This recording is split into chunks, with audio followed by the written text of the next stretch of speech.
All right, so forgot to start recording, but what we've gone over is we've gone over forensics in general. This is forensics one.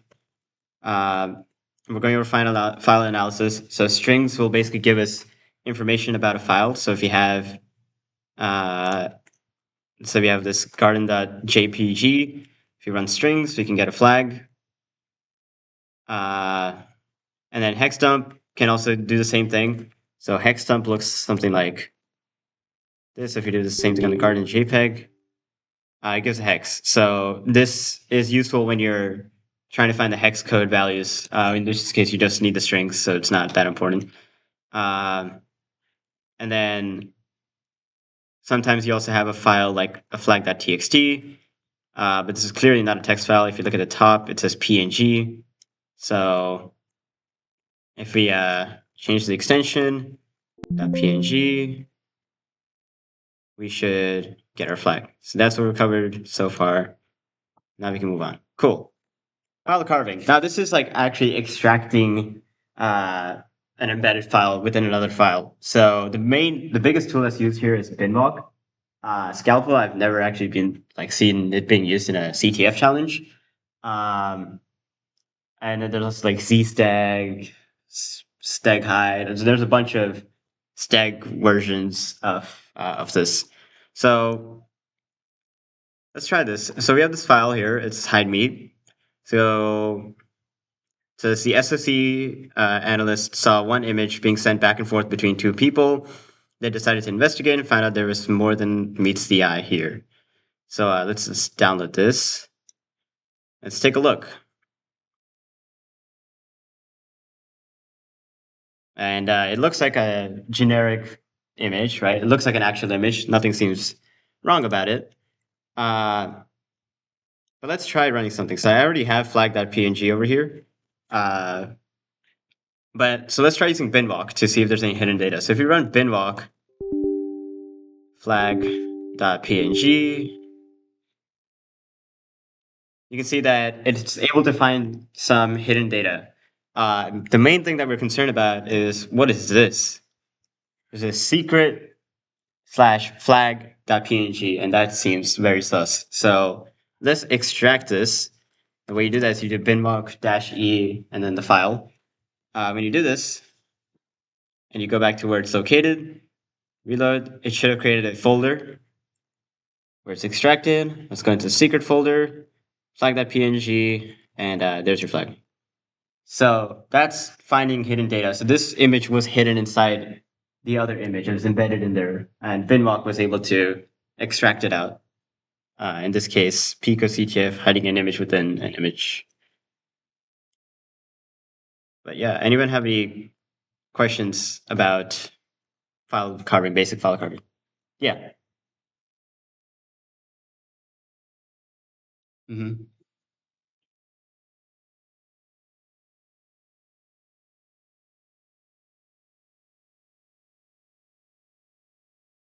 Mm-hmm.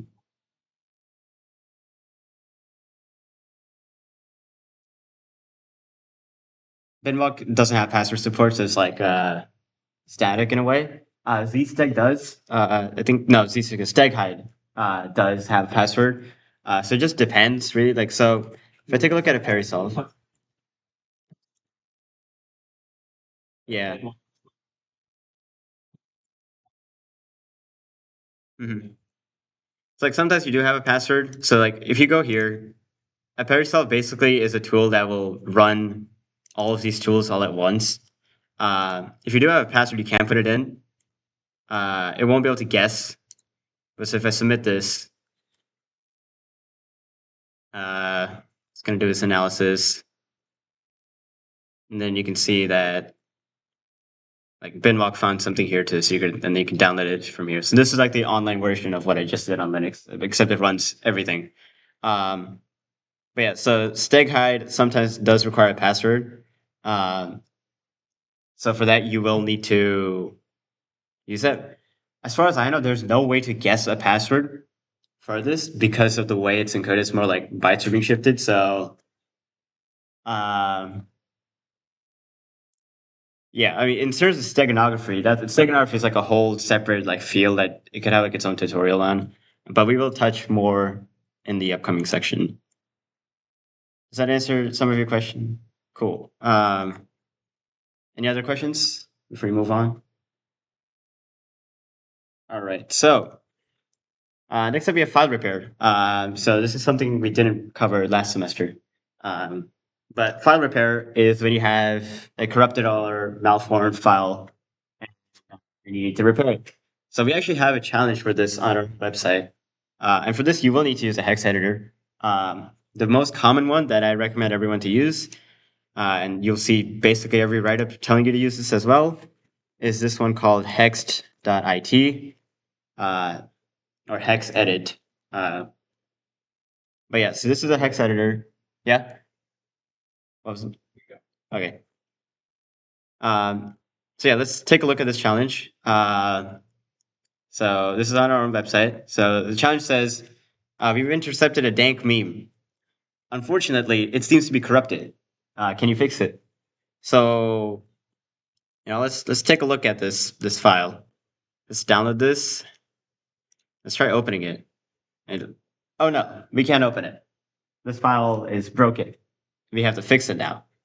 So let's drop this into our hex edit tool. So if you click open file, drop in our broken, and we have all the hex data. This is basically what the entire file is made up of.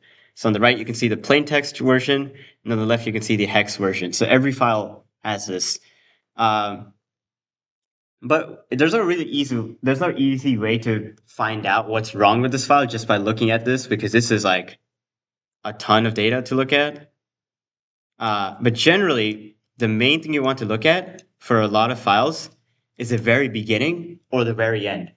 Um, but even then, how do you know what's broken if you don't know what's the correct way it's supposed to be, right? You need to know what it's supposed to be like to be able to fix it. So the way I generally do this and the way you should do it is you open up a non-corrupted version or not any non-corrupted image of the same like file type, and you compare and contrast. So in this case, uh, this is a PNG. So let's just try opening up any like non-corrupted PNG. I have a bunch of the stuff downloaded here. You can download any image, any PNG image you find on the internet. I'm just going to use this random one I have over here. So let's open this one up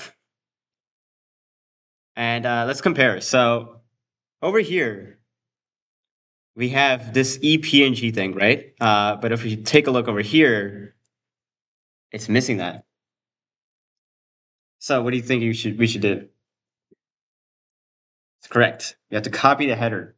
And Matthew just mentioned a key term, header. So what is a header? Well, every file has a header, and this is basically what decides what file type it is. So PNG say PNG, JPEGs will usually say JFIF, is what JPEGs usually say. BMPs say BMA or just BM usually.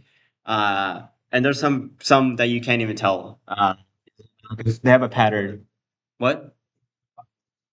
Yeah, exactly. Some of them only have a footer, so footer is at the bottom of this. So in this case, we can see that we're missing the header. So if we take a look over here, we have 1, 2, 3, 4, 5, 6, 7, 8 dots. And how many do we have here? 1, 2, 3, 4, 5, 6, 7, 8. So we have 8 dots. So the dots are there. It's just this 4 things that are missing over here.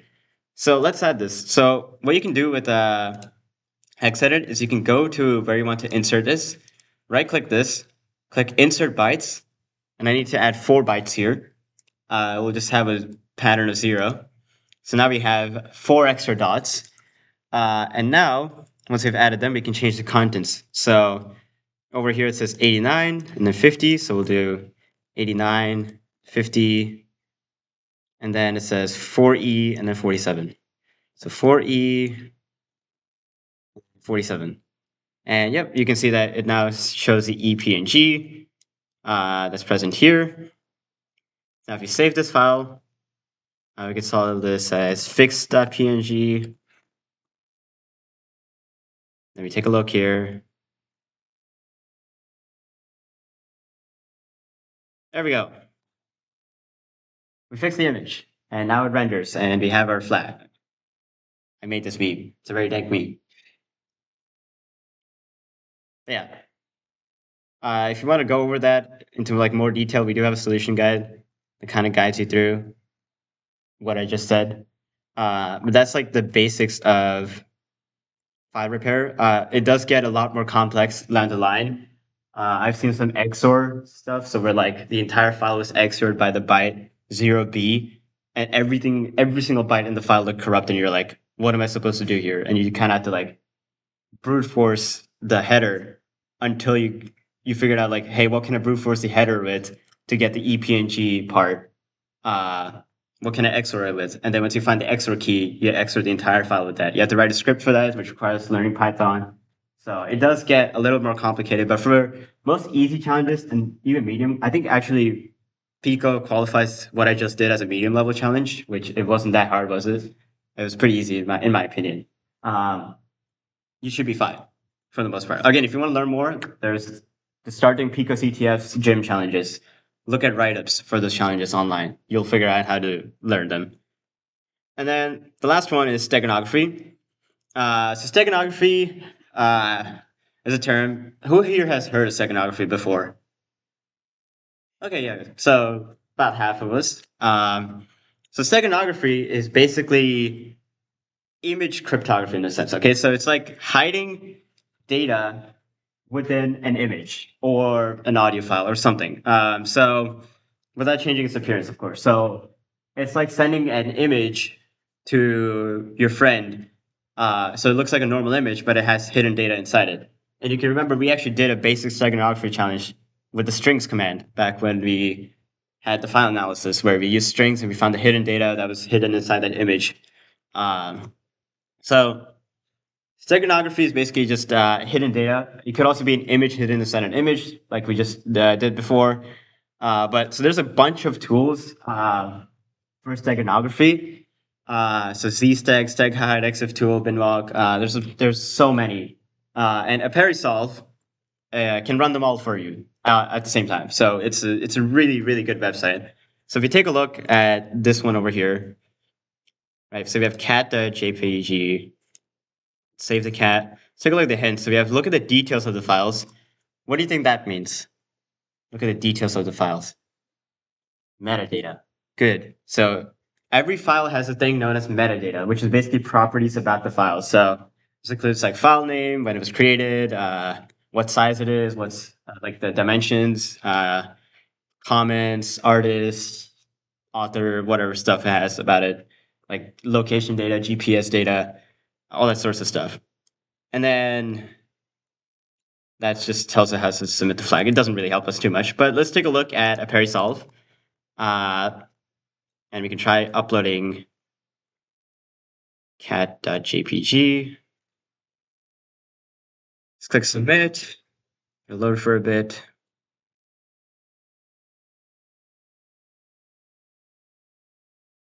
Got a bunch of cool, I guess, analysis. So ZSteg didn't give us anything. StegHide couldn't get anything. I would guess always get something. It's almost always never anything. It's usually worth checking out just downloading this, but I would guess always find something like some random garbage that's not really anything. But let's take a look at ExifTool. So ExifTool gives EXIF data, also known as metadata. So this is the thing that we're going to take a look at. So if you scroll down, see, we got a copyright notice of Pico CTF. Oh, great. So we don't see a flag here at all. Right? We don't see like anything Pico CTF thing related. But you will notice there's something weird here. What do you generally expect when you see like a license field? You expect to see like some license, right? Like copyright or like open source or like MIT or Apache. Not whatever the hell that is, right? What is this? This is sus. So I want to take a look at this because this does not match what a license should say. So I'm going to put this into, let's try decode. So we're going to be doing a bit of cryptography now. Let's click analyze. Decode says probably base 64. Let's put it in. Let's try decoding. And whoop, there we go. There's a flag. So it turns out that license was a cipher encoded in base 64 that we can now submit here. Yeah. And there we go. So yeah, that was pretty cool, right? And then we have this one here. This is a medium level challenge. Although I feel like this one's actually easier than the last one. The hint says we know the end sequence will be dollar stego. I don't know what the hint is supposed to be saying because it did not help me at all. This thing takes like 30 seconds. You download the image, you save it, you go to a Perisolve, you upload the image, you click submit. You're just gonna keep scrolling down, and well, it's gonna take some time to process. Oh, look. Wow, that was very hard, guys.